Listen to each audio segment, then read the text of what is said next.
Assalamualaikum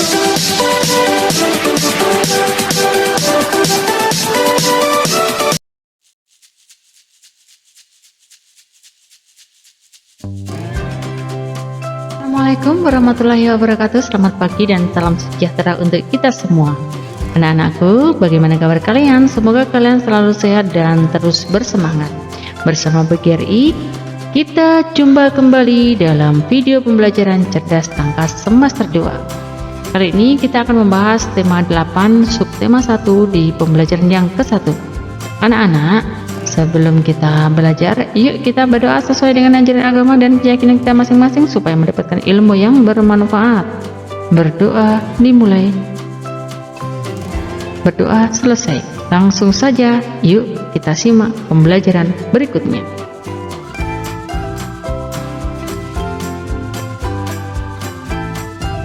Muatan pelajaran bahasa Indonesia. Tina berkunjung ke rumah neneknya. Nenek Tina tinggal di sekitar lereng Gunung Kelut. Gunung Kelut adalah sebuah gunung berapi di Provinsi Jawa Timur yang berada di perbatasan antara Kabupaten Kediri, Kabupaten Blitar, dan Kabupaten Malang. Kira-kira 35 km sebelah timur pusat kota Kediri dan 25 km sebelah utara pusat kota Blitar. Gunung Kelut merupakan salah satu gunung berapi paling aktif di Indonesia. Nenek menceritakan asal mula Gunung Kelut kepada Tina. Bagaimana ceritanya? Yuk kita simak asal mula Gunung Kelut. Dahulu kala, di masa kerajaan Majapahit, ada seorang raja yang bijak bernama Raja Brawijaya. Ia memiliki putri yang sangat cantik bernama Putri Diah Ayu Pusparini. Karena kecantikannya, banyak pemuda yang jatuh cinta kepadanya. Berulang kali para pemuda yang terpikat pada kecantikannya berusaha untuk meminang Putri Diah. Namun, Putri Diah selalu menolak lamaran pernikahan yang datang padanya. Kondisi tersebut membuat sedih Raja Brawijaya. Ia sangat ingin melihat putrinya menikah dengan pemuda yang tepat. Raja membayangkan betapa bahagianya jika Putri Diah menikah. Akan ada pesta yang meriah di kerajaan. Raja Brawijaya semakin sedih karena sang putri selalu menolak semua permintaan yang ingin menolak pemuda yang ingin menikahinya.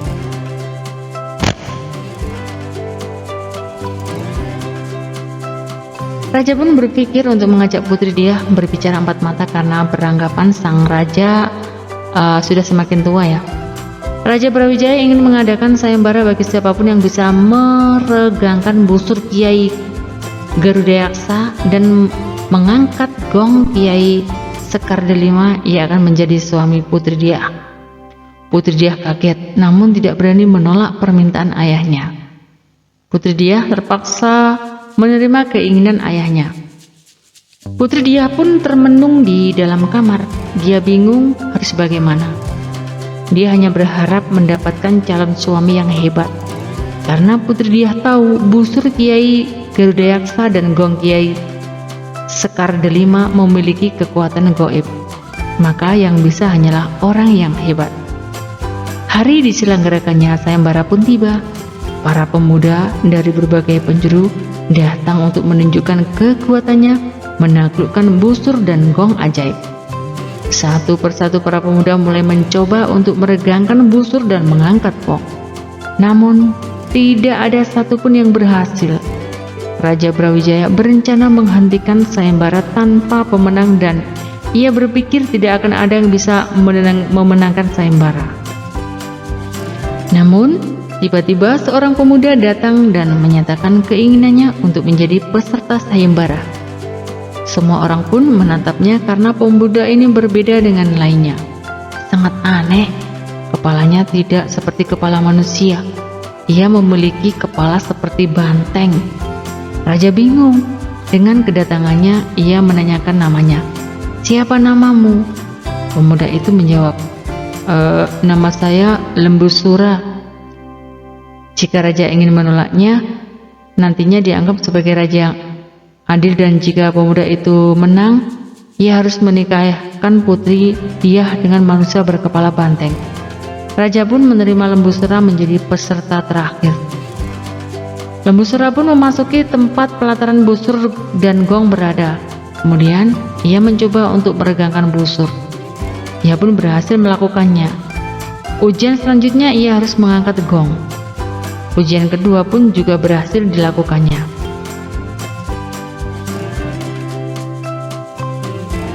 Semua orang menyaksikan dengan bertepuk tangan. Mereka kagum melihat kekuatan lembu sura. Raja pun tidak mempunyai pilihan lain. Ia harus menepati janji sayembara itu. Maka raja pun meminta kepada anak buahnya untuk menyiapkan upacara pernikahan putrinya. Putri dia semakin sedih. Ia ingin membatalkan pernikahannya. Dia mencari cara agar pernikahan dibatalkan. Lalu putri dia meminta syarat kepada ayahnya untuk lembu sura. Syarat tersebut adalah membuat sumur di puncak gunung dengan alasan sumur tersebut digunakan tujuannya untuk mandi. Dipanggilnya lembu sura untuk melakukan syarat pernikahan dengan putri dia. Mendengar syarat tersebut, lembu sura pun setuju. Lembu sura pergi ke puncak gunung. Di sana ia menggali tanah gunung sampai dalam. Berhari-hari lembu sura mengerjakan sumur tersebut hingga akhirnya kerja kerasnya membuahkan hasil. Sumur buatan lembu sura telah jadi. Mengetahui lembu sura berhasil membuat sumur, putri dia dan Raja Brawijaya membuat rencana jahat untuk menggagalkan pernikahannya. Raja pun memerintahkan para pengawalnya untuk menutup sumur ketika lembu sura sudah ada di bawah sumur. Ketika lembu sura sudah sampai ke dasar sumur, para pengawal segera melaksanakan perintah raja untuk menutup sumur tersebut. Mereka melempar tumpukan tanah ke dalam sumur. Lembu sura tidak dapat berbuat apa-apa.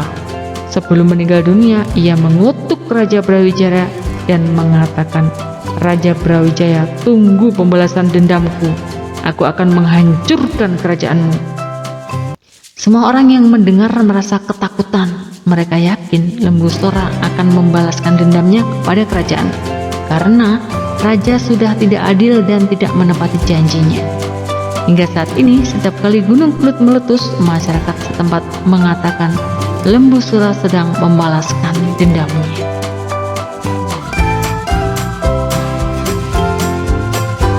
Setelah membaca, silahkan kalian menceritakan kembali dengan bahasa kalian sendiri ya. Bisa dituliskan di buku tulis kalian.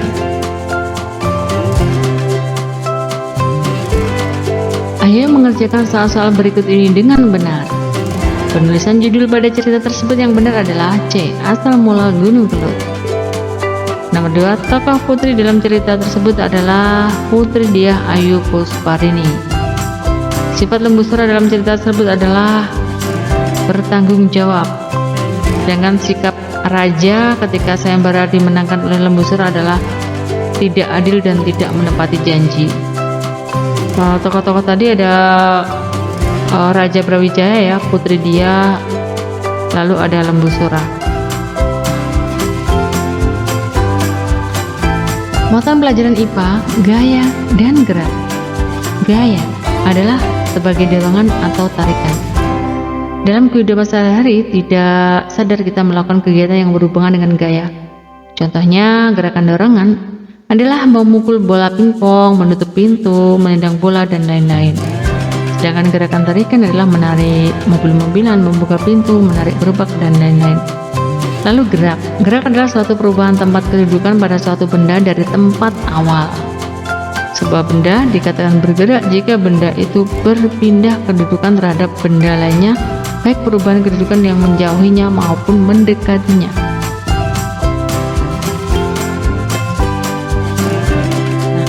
Ini bisa kalian lihat. Ini adalah contoh. Saat didorong, meja akan bergerak. Saat ditarik, meja juga akan bergerak.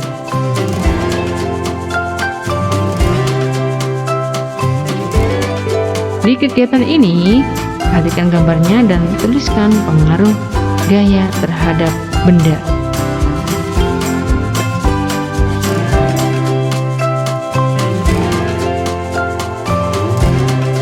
Ayo mengerjakan soal-soal berikut ini. Contoh gaya bisa membuat benda diam menjadi bergerak adalah mendorong mobil mogok.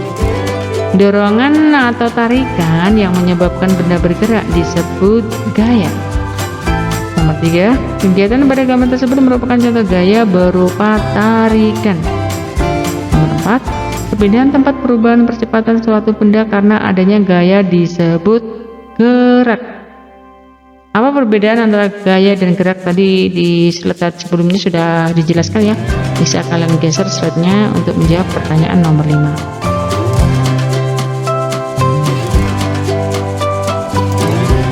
Tadi anak-anak pembahasan yang bisa disampaikan. Mohon maaf jika ada kesalahan dan kekurangan. Sampai jumpa di video pembelajaran berikutnya. Ibu akhiri, wassalamualaikum warahmatullahi wabarakatuh.